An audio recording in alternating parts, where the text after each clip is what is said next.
was over to a guy's house the other day, and he's got a dog, and this dog is really trained.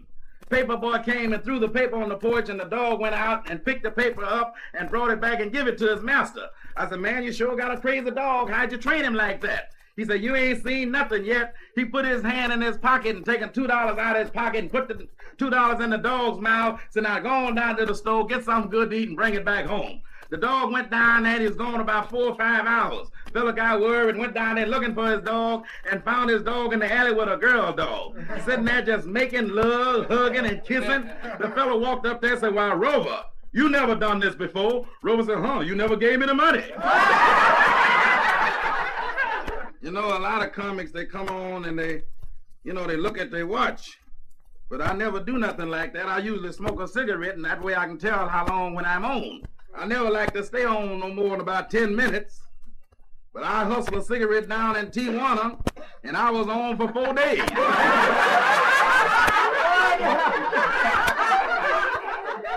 I was standing out in front of Strip City nightclub the other evening. We had rehearsal down there, and some fellow, he was smoking on a stick of stuff. He walked up to me. I was just standing there. He walked up and looked at me and said, hey, Prez.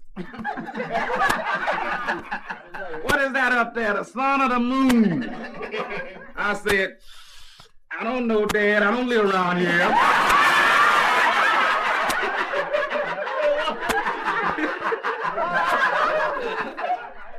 I was down to the courthouse the other day. I had to go down to court down there, and one lady come in the courtroom. She wanted a divorce from her husband, and she was mad when she walked in there. She looked at the judge and said, Judge, Your Honor, I want a divorce, and I want it right now. Judge said, cool down there, madam. Say, now, you can get a divorce. On what grounds do you want a divorce? She said, well, my husband smokes on them little old cigarettes like this, got some stuff he snip up his nose like this, got a needle he shoot in his arm like this. She said, all right, Judge, now what do you think of that? Judge said, crazy.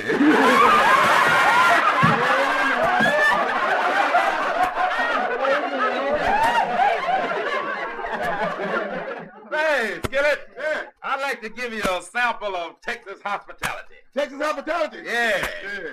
Everything's big in Texas. You don't say. That's right. Everything's big in Texas. Would you like to have a glass of whiskey? Yeah, give me a glass of whiskey. Oh, I ain't gonna give you no glass of whiskey. Here's a whole barrel of whiskey. A barrel? Yeah, everything's big in Texas. Yes, sir. You hungry? Yeah. Give me a sandwich. Sandwich? Yeah. Man, don't take no sandwich here. Here's a whole half a cow. Yeah. Everything's big in Texas. Yeah. Hey, Sloppy. What's wrong? Which way is it to the toilet? The toilet? Yeah. Oh, you got to go, huh? Yeah. Yeah, it comes out, don't it? Yeah. Yeah. Well, I tell you, walk down the hall there and turn to the left. Yeah. Toilet's right on the left, right down the hall there. Yeah.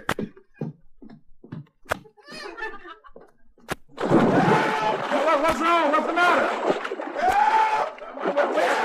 Oh, my goodness, he done went down there and fell in the swimming pool. My goodness.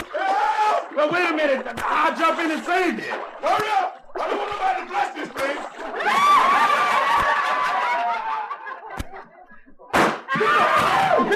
Pick him up. Don't nobody move. Don't nobody move. Pick him up, woman. Yeah. You act like you ain't been stuck up before. Hey, fella, didn't me. Wait a minute, lady. Don't give him none of that, please, though.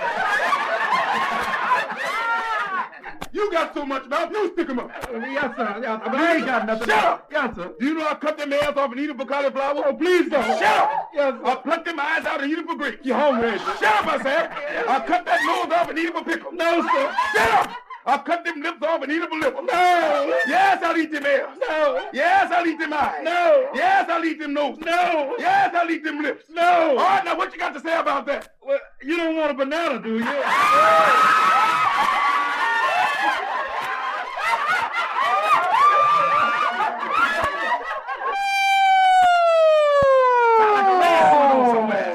Oh, my goodness, it's the police. They're at the door with Skillet.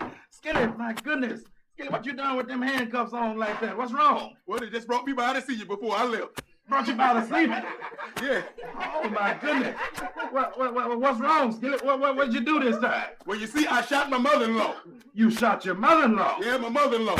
Oh, Skillet, you're always getting into trouble. You shot your mother-in-law. Yeah, my mother-in-law. Well, how much time you gonna get? Well, they gave me 3 days. And Wait a minute, they give you 3 days. yeah, they gave me 3 days. You shot your mother-in-law and you're getting 3 days. Yeah, they gave me 3 days. That's all right. Don't say no more. I've been having hell all in my house. I might be going right with you, Daddy. We just You better hurry back. I ain't gonna be gone long. Hurry back. Ain't no time.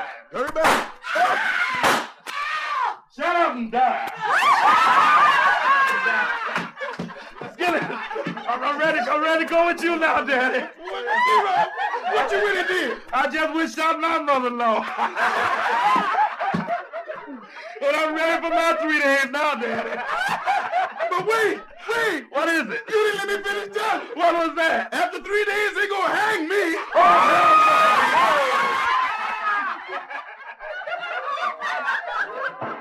I was standing down here waiting on the bus the other day, and some lady was standing there right alongside of me. She's waiting on the bus also. And some guy pulled up at the stop signal in a big 59 Cadillac.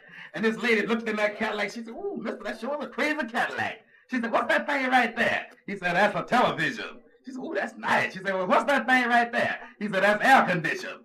And he was a golf player. He had been out playing golf. So she said, "Well, what's them things up there?" He said, "Well, that's what you put your balls on after you finish playing golf." She said, "Ooh, my goodness, them Cadillac folks think of everything, don't they?"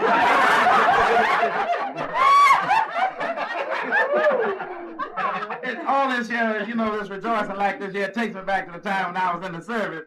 And where I was stationed at, it was real crowded, and there was 2 fellows sleeping together. They sleeping in the same bunk. And early one morning, one soldier told the other soldier, he said, "Man, move your elbow out my back and quit kidding." The other soldier said, "That ain't my elbow and I ain't kidding." A guy asked me a while ago, was I a musician? I told him, yeah, I'm a musician. In fact, I used to play violin. I was a violin player. In fact, I used to play with my wife's band, but I quit. She wanted me to play second fiddle. I told her, I said, "Look, honey, I don't play second fiddle for nobody." She said, "As small as your instrument is, you're lucky to be in the band."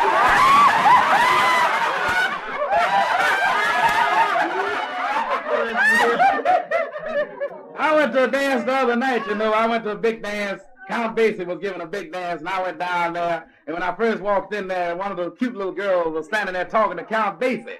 She said, "Oh, Mr. Basie, I didn't know you had such a small organ."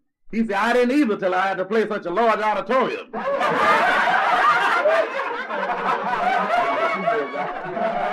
I always did like talking about beds because I'm married myself.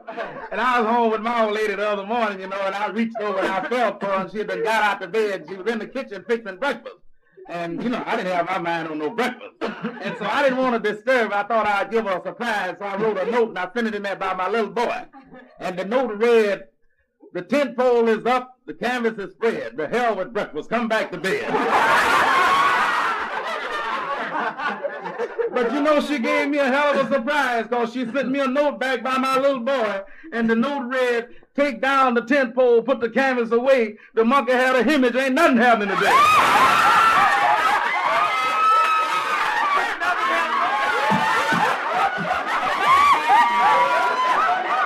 There's another friend of mine that just come out here. He can't talk too well either. And he's tired talking. He wasn't that other fellow that I heard.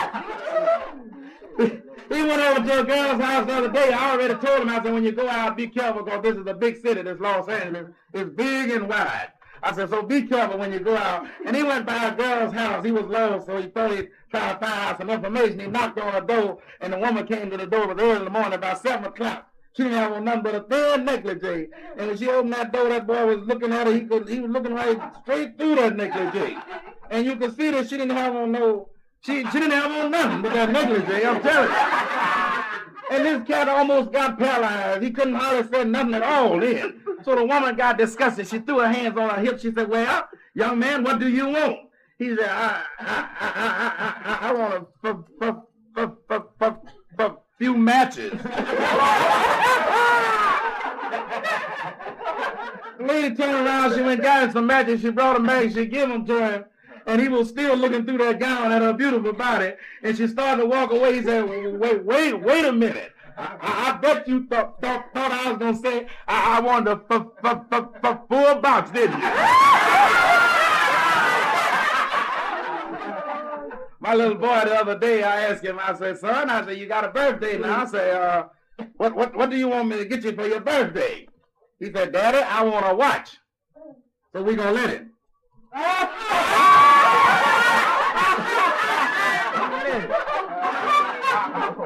And I was walking down the street the other day, and some barber asked me, said, "Say, man, where'd you get your hair all processed like that?"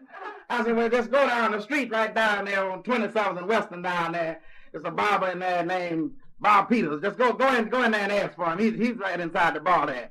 So the fella went down there, and he didn't know who he was, so he just walked in the bar and said, "Bob Peters here?" One of the barbers said, "No, just shaved and haircut." And some fella come in the barber shop, he asked the barber, "How many you got there, barber?" Barber said, "I got 2. Fella turned around and walked on out the barber shop. He come back the next day, "How many you got there, barber?" Barber said, "I got 3. Fella turned around and walked out. The barber got worried. He said, "Now this man come in here every day, ask me how many I got," and he turn around and walk out. He don't get no shave, no haircut, no gas, no nothing. I don't know what his story is. So now the next day he come in here and ask me something like that. I'm going to have a shoe shine boy to follow him and see where he goes. Next day the fella come in the barber shop. "How many you got there, barber?" Barber said, "I got 4. Fella turned around, walked out the barber shop, and he told the shoe shine boy, said, "Follow him, see where he goes." Shoe shine boy followed him, and he come back about 45 minutes later. So the barber asked the shoe shine boy, said, "Well, where'd he go?" Shoe shine boy said, "Over to your house."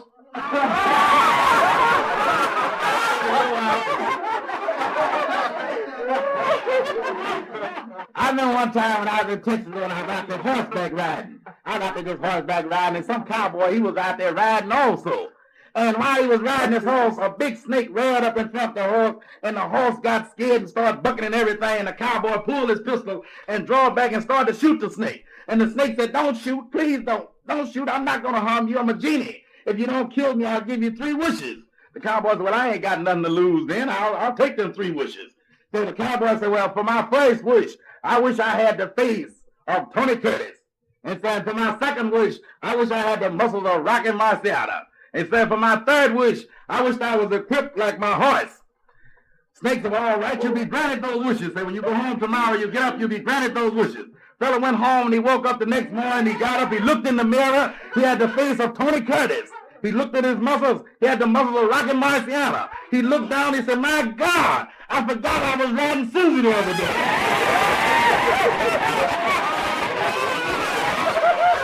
One day I was out in front of the hotel out there digging around the flower bed and watering the lawn. And the 2 girls were standing in the doorway waiting on a prospect to walk by. And there was 2 soldiers walking down the street. One of the girls hollered at one of the soldiers. She said, "Hey, soldier, could I wind your clock?" Soldier said, "Yeah, you can wind my clock." Soldier went inside and he got his clock wind. He come back out, and about 6 weeks later, he was walking down this same street. And the 2 girls were standing in the doorway again. She seen the soldier coming. She didn't recognize him, but she hollered at him anyway. She said, "Hey, soldiers, could I wind your clock?" Soldier said, "No, it's still running from the last time."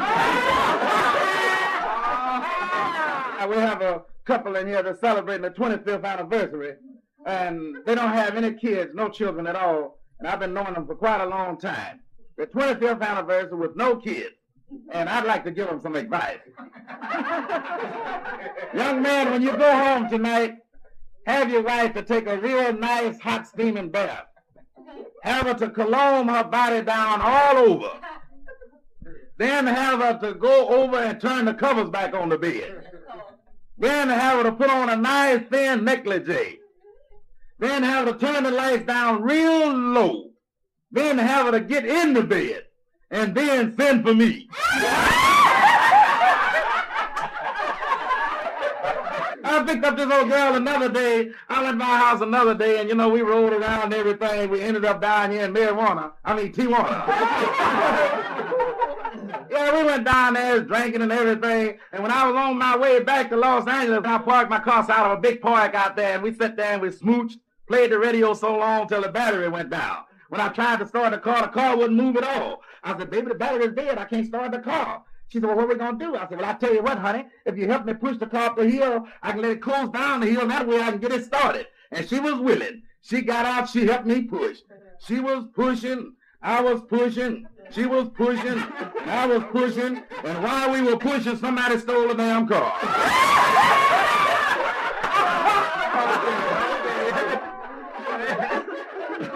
I I said, baby, I don't know what we're going to do. We ain't even got an automobile now.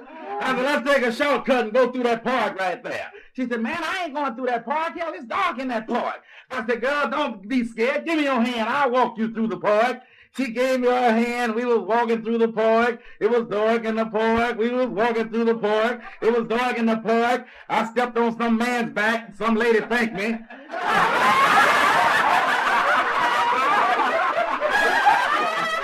I don't know what he was doing. But I bet she was glad as hell. Finally, we come out on the other side of that park, and a fella picked us up in a truck, and he rode me all the way to her house. And when I got there, I was so tired, I didn't know what to do. She had one of them dew-folds. I stretched out there across her dew-fold. I was laying there relaxing and everything, waiting on her to get out of her clothes, because the old girl was really built.